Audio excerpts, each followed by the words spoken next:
Ils viennent l'arrêter, ils le jugent, ils le condamnent, ils le clouent sur une croix. Bonjour peuple de Dieu, bienvenue dans Voix Réma. Aujourd'hui, nous rentrons dans le cœur de notre foi, la passion du Christ Jésus, selon Saint Jean, au chapitre 18 et 19. Écoutons maintenant la parole de Dieu. En ce temps-là, après le repas, Jésus sortit avec ses disciples et traversa le torrent du Cédron. Il y avait là un jardin dans lequel il entra avec ses disciples. Judas, qui le livrait, connaissait l'endroit lui aussi, car Jésus et ses disciples s'y étaient souvent réunis. Judas, avec un détachement de soldats ainsi que des gardes envoyés par les grands prêtres et les pharisiens, arrive à cet endroit. Il avait des lanternes, des torches et des armes. Alors Jésus, sachant tout ce qui allait lui arriver, s'avança et leur dit : « Qui cherchez-vous ? » Ils lui répondirent : « Jésus le Nazaréen. » Il leur dit : « C'est moi, je le suis. » Judas, qui le livrait, se tenait avec eux. Quand Jésus leur répondit : « C'est moi, je le suis », ils reculèrent et ils tombèrent à terre. Il leur demanda de nouveau : « Qui cherchez-vous ? » Ils dirent : « Jésus le Nazaréen. » Jésus répondit : « Je vous l'ai dit, c'est moi, je le suis. Si c'est bien moi que vous cherchez, ceux-là, laissez-les partir. » Ainsi s'accomplissait la parole qu'il avait dite : « Je n'ai perdu aucun de ceux que tu m'as donnés. » Or Simon-Pierre avait une épée. Il la tira, frappa le serviteur du grand prêtre et lui coupa l'oreille droite.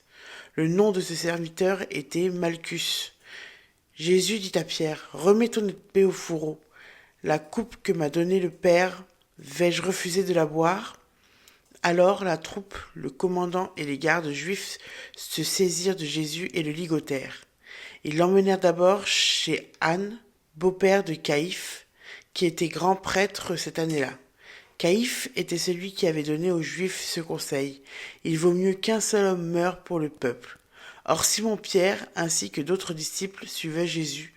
Comme ce disciple était connu du grand prêtre, il entra avec Jésus dans le palais du grand prêtre. Pierre se tenait près de la porte dehors. Alors l'autre disciple, celui qui était connu du grand prêtre, sortit, dit un mot à la servante qui gardait la porte, et fit entrer Pierre.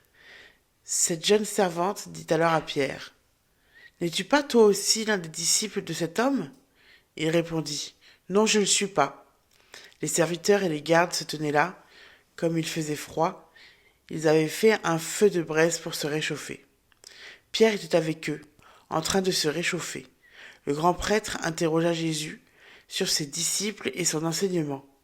Jésus leur répondit : « Moi, j'ai parlé au monde ouvertement. J'ai toujours enseigné à la synagogue et dans le temple, là où tous les Juifs se réunissent, et je n'ai jamais parlé en cachette. Pourquoi m'interroges-tu ? Ce que je leur ai dit, demande-le à ceux qui m'ont entendu. Eux savent ce que j'ai dit. » À ces mots, un des gardes qui était à côté de Jésus lui donna une gifle en disant : « C'est ainsi que tu réponds au grand prêtre ? » Jésus lui répliqua : « Si j'ai mal parlé, montre ce que j'ai dit de mal. Mais si j'ai bien parlé, pourquoi me frappes-tu ? » Anne l'envoya, toujours ligotée, au grand prêtre Caïphe. Simon-Pierre était donc en train de se chauffer.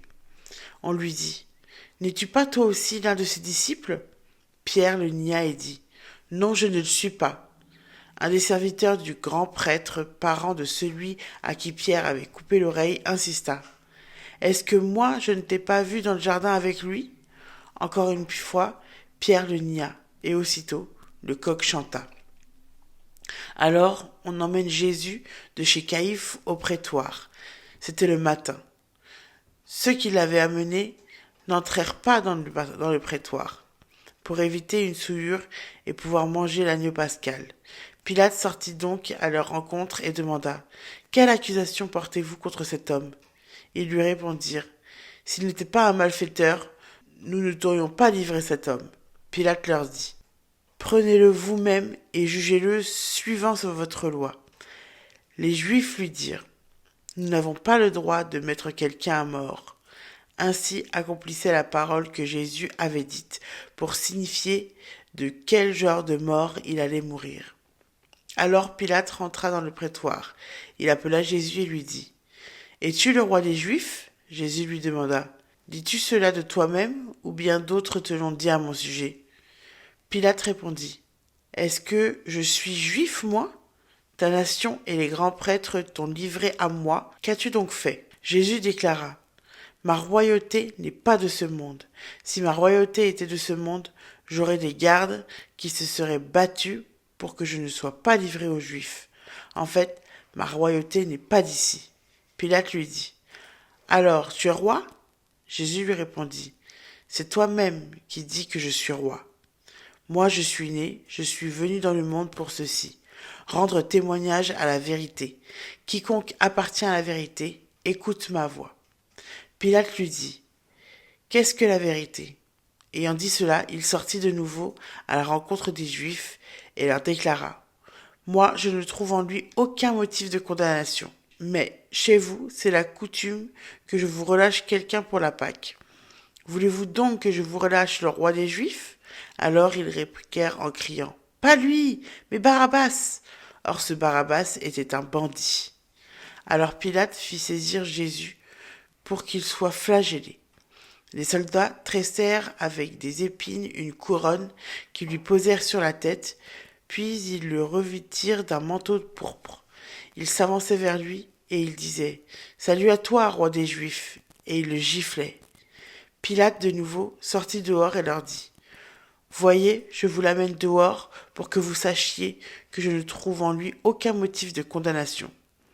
Jésus donc sortit dehors, portant la couronne d'épines et le manteau pourpre, et Pilate leur déclara, voici l'homme.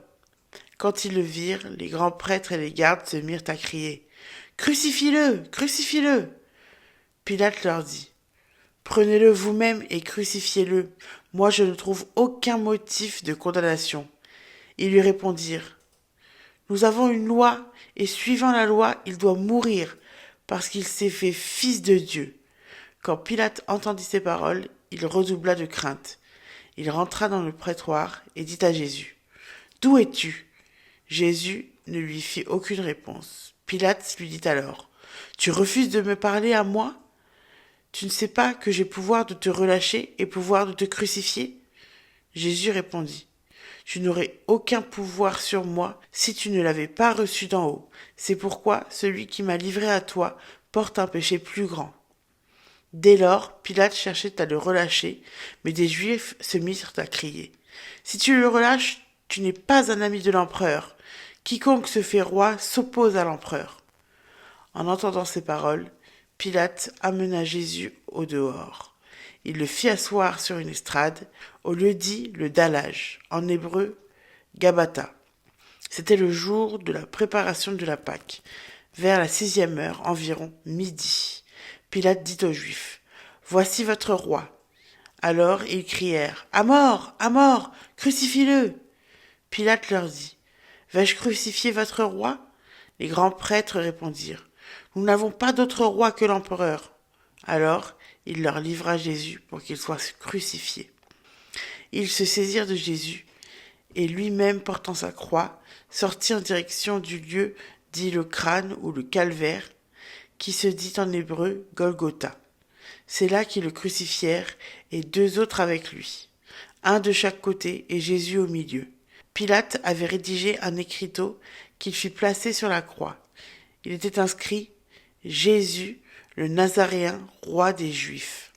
Beaucoup de Juifs lurent cet écriteau, parce que l'endroit où l'on avait crucifié Jésus était proche de la ville, et que c'était écrit en hébreu, en latin et en grec. Alors les grands prêtres des Juifs dirent à Pilate, « N'écris pas roi des Juifs, mais cet homme a dit, je suis le roi des Juifs. » Pilate répondit, « Ce que j'ai écrit, je l'ai écrit. » Quand les soldats eurent crucifié Jésus, ils prirent ses habits, ils en firent 4 parts, une pour chaque soldat. Ils prirent aussi la tunique. C'était une tunique sans couture, tissée, toute d'une pièce de haut en bas. Alors ils se dirent entre eux, ne la déchirons pas, désignons par le sort celui qui l'aura. Ainsi s'accomplissait la parole de l'Écriture. Ils se sont partagés mes habits, ils ont tiré au sort mon vêtement. C'est bien ce que firent les soldats. Or, près de la croix, Jésus se tenait sa mère et la sœur de sa mère, Marie, femme de Cléophas, et Marie-Madeleine.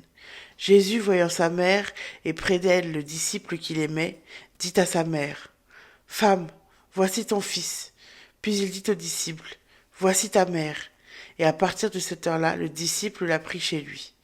Après cela, sachez que tout désormais était achevé, pour que l'écriture s'accomplisse jusqu'au bout. Jésus dit, « J'ai soif. » Il y avait là un récipient plein d'une boisson vinaigrée. On fixa donc une éponge remplie de ce vinaigre à une branche d'hysope, et on l'approcha de sa bouche. Quand il eut pris le vinaigre, Jésus dit, « Tout est accompli. » Puis, inclinant la tête, il remit l'esprit. Comme c'était le jour de la préparation, c'est-à-dire le vendredi, il ne fallait pas laisser le corps en croix durant le sabbat. D'autant plus que ce sabbat était le grand jour de la Pâque. Aussi les Juifs demandèrent à Pilate qu'on enlève les corps. Après leur avoir brisé les jambes, les soldats allèrent donc briser les jambes du premier, puis de l'autre homme crucifié avec Jésus. Quand ils arrivèrent à Jésus, voyant qu'il était déjà mort, ils ne lui brisèrent pas les jambes, mais un des soldats, avec sa lance, lui perça le côté, et aussitôt il en sortit du sang et de l'eau. Celui qui a vu rend témoignage, et son témoignage est véridique, et celui-là sait qu'il dit vrai, afin que vous aussi vous croyiez. Cela, en effet, arriva pour que s'accomplisse l'Écriture. Aucun de ses os ne sera brisé. Un autre passage de l'Écriture dit encore, « Ils lèveront les yeux vers celui qu'ils ont transpercé. » Après cela, Joseph d'Arimathie, qui était disciple de Jésus, mais en secret par crainte des Juifs, demanda à Pilate de pouvoir enlever le corps de Jésus. Et Pilate le permit.